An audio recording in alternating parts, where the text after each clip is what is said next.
pessoal, tudo bem? Eu sou a professora Vera, estou aqui hoje para falar com vocês sobre as vias de sinalização dos receptores acoplados à proteína G. Nesta imagem podemos ver a representação da estrutura primária do receptor metabotrópico acoplado à proteína G. Este receptor também é chamado de receptor ligante de guanina, um nucleotídeo. Além disso, ele é chamado também de hepta helicoidal, pois ele atravessa a membrana 7 vezes, como pode ser visto de H1 até H7. Este receptor possui 4 alças extracelulares, de E1 até E4, sendo que E1 é a alça aminoterminal e entre E1 e E3 ocorre o sítio de ligação do neurotransmissor ou de outras proteínas ligantes, como hormônios. Também possui 4 alças intracelulares, de C1 a C4, sendo que em C3 ocorre a interação com a proteína G e em C4 é a alça carboxy terminal.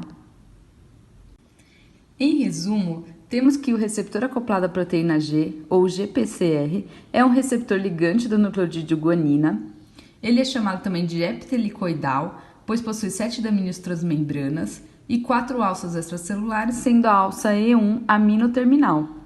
E entre E1 e E3 ocorre o sítio de ligação dos nucleotídeos. Além disso, ele possui 4 alças intracelulares, C1 até C4, sendo que C4 é a alça carboxy terminal e C3 é onde ocorre a interação com a proteína G. Por sua vez, essa figura representa a estrutura quaternária do receptor metabotrópico acoplado à proteína G. E podemos observar no seu centro o sítio de ligação para o neurotransmissor. Quando o neurotransmissor se liga nesse sítio de ligação, ocorre uma mudança conformacional desse receptor que vai ativar a proteína G. Existem diversos tipos de proteína G monomérica, mas as mais comuns são as triméricas, formadas pelas subunidades alfa, beta e gama. Bom, a subunidade alfa, ela tem um domínio específico que se liga na membrana celular, chamado de miristoil, enquanto que a subunidade beta e gama coexistem no mesmo domínio chamado de geranil-geranil. Bom, a subunidade alfa, ela é ligada no GDP, ou seja, a guanosina difosfato, quando está inativa. Quando ela é ativada, ela troca a guanosina difosfato por uma guanosina trifosfato, um GTP, mudando a sua conformação e também se desprende da subunidade beta-gama. A partir daí, ela está livre para percorrer a membrana e se ligar em proteínas-alvo, como a adenilato ciclase, por exemplo. Então, a ativação da proteína G se dá através da ligação de um neurotransmissor ao seu receptor, causando uma mudança conformacional neste. A proteína G, neste caso, é trimérica, possui 3 subunidades, alfa, beta e gama. A subunidade alfa possui um resíduo que se liga na membrana, chamado de miristoil, enquanto que as subunidades beta e gama coexistem num outro resíduo, chamado de geranil-geranil. Isso faz com que, após ativada a subunidade alfa, além de trocar o GDP por GTP, se desprenda das demais, indo até suas proteínas-alvo. Existem diversos tipos de proteína G, como eu já comentei, algumas podem ser monoméricas e outras triméricas. As que vamos estudar nessa aula são triméricas e são as mais citadas e estudadas, como a GI, G0, GS e GQ, sendo que GI e G0 são inibitórias e GS e GQ possuem efeitos excitatórios. Com relação às proteínas GI e G0, que são proteínas inibitórias, a subunidade alfa da proteína G vai manter inibida a atividade da adenilato ciclase, diminuindo os níveis de AMP cíclico dentro da célula. Além disso, essas proteínas vão ter efeitos em canais ionotrópicos de membrana, como, por exemplo, o canal de potássio, que será aberto, aumentando a saída deste íon para o meio extracelular, e canais de cálcio que serão bloqueados, impedindo a entrada deste íon para o meio intracelular.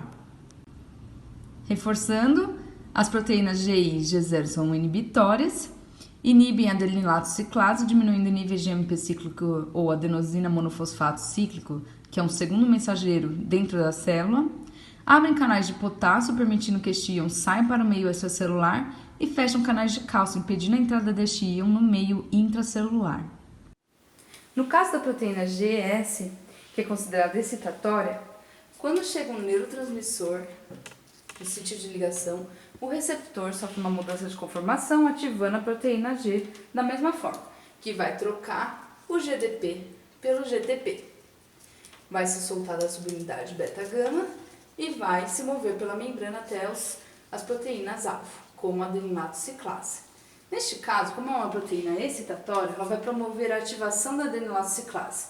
A adenilado-ciclase, então, é uma enzima que fica localizada na membrana, tem duas subunidades, tem as subunidades catalíticas, e ela vai promover uma quebra de ATP para formar moléculas de AMP cíclico de uma forma amplificada. Esse AMP cíclico livre, que é um segundo mensageiro, ele atua como segundo mensageiro, vai se ligar, por exemplo, à proteína PKA, que é a proteína quinase A. Essa proteína possui 4 subunidades, sendo 2 regulatórias e 2 catalíticas. As subunidades regulatórias, quando ligadas com o AMP cíclico, liberam as subunidades catalíticas para sua ação intracelular. Essas subunidades catalíticas vão agir fosforilando proteínas e canais, bem como vão ser transportadas para dentro do núcleo, ativando fatores de transcrição que vão se ligar ao DNA, promovendo um aumento da transcrição gênica de genes específicos. As proteínas GS excitatórias atuam também por via de segundos mensageiros em canais iônicos de membrana de cálcio, por exemplo, aumentando a entrada deste íon na célula. Em resumo, a proteína G do tipo S é excitatória, ela leva à ativação da adenilado-ciclase, aumentando os níveis de AMP cíclico intracelular. A AMP cíclico é a adenosina monofosfato cíclica e é um segundo mensageiro. Ele se liga à proteína quinase A, PKA, liberando as subunidades catalíticas para fosforilar proteínas e ativar fatores de transcrição gênica. Além disso, abrem canais de cálcio na membrana, aumentando a permeabilidade da membrana a este íon. Com relação à proteína GQ, quando ocorre a ativação do receptor metabotrópico por um neurotransmissor, este sofre mudança conformacional, ativa a proteína G, fazendo com que ela troque o GDP por GTP, libera sua subunidade alfa da subunidade beta-gama, que vai transitar pela membrana até as suas proteínas-alvos. Nesse caso, a proteína principal-alvo da GQ é a fosfolipase C. A fosfolipase C ela vai ser ativada, tá? Quando a proteína G interagir com ela. E isso vai fazer com que os fosfolipídios, os fosfoinositol bisfosfatos da membrana se dividam deixando uma DAG e liberando um IP3. Bom, o IP3 ele vai viajar pelo citosol e vai atuar em receptores de IP3 que abrem, eles são na verdade canais de cálcio que são ativados por essa molécula segundo mensageiro IP3.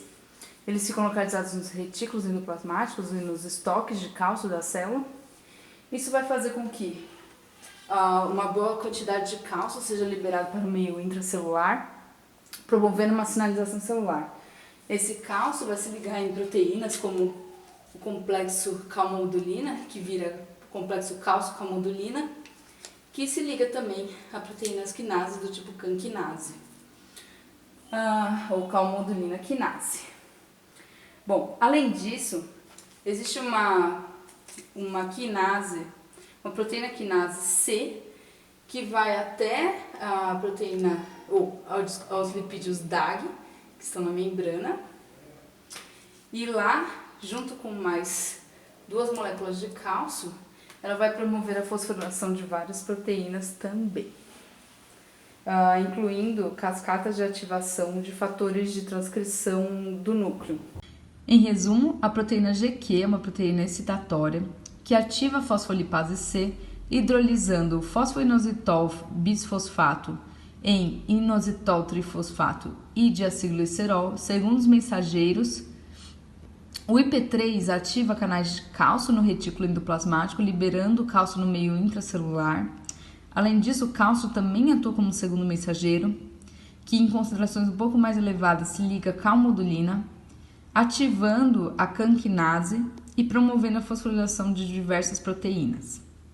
A proteína quinase C tem afinidade pela DAG, deoxirriboglicerol, na membrana, sendo ativada para fosforilar diversas proteínas, inclusive cascatas inteiras de sinalização que culminam na ativação de fatores de transcrição gênica.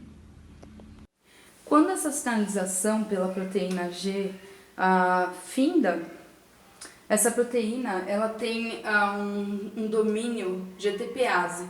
Então ela quebra o GTP, hidrolisa o GTP em GDP, se une novamente às subunidades beta-gama, e o receptor ele é alvo de uma quinase do receptor de proteína G, que vai usar o ATP, transformando ele em ADP, e com isso vai fosforilar esse receptor. E essa fosforilação funciona como um sinal para que algumas proteínas venham e se liguem, fazendo com que esse receptor seja dessensibilizado, promovendo assim uma inibição da ativação desse receptor. Espero que vocês tenham gostado dessa explicação sobre as vias de sinalização dos receptores acoplados à proteína G. Além disso, além dessas proteínas que foram apresentadas, existem outros tipos de proteína G, como GT nos fotorreceptores da retina, e já tem doenças associadas a essa proteína G, como um tipo de cegueira, e outros tipos de proteína G que também têm associação com doença, como por exemplo no hipotiroidismo. Mas também já estão associando algumas doenças neurológicas, como Alzheimer, com alguns problemas relacionados a esses receptores ligados à proteína G. Bom, espero que tenham gostado da aula e nos vemos na próxima.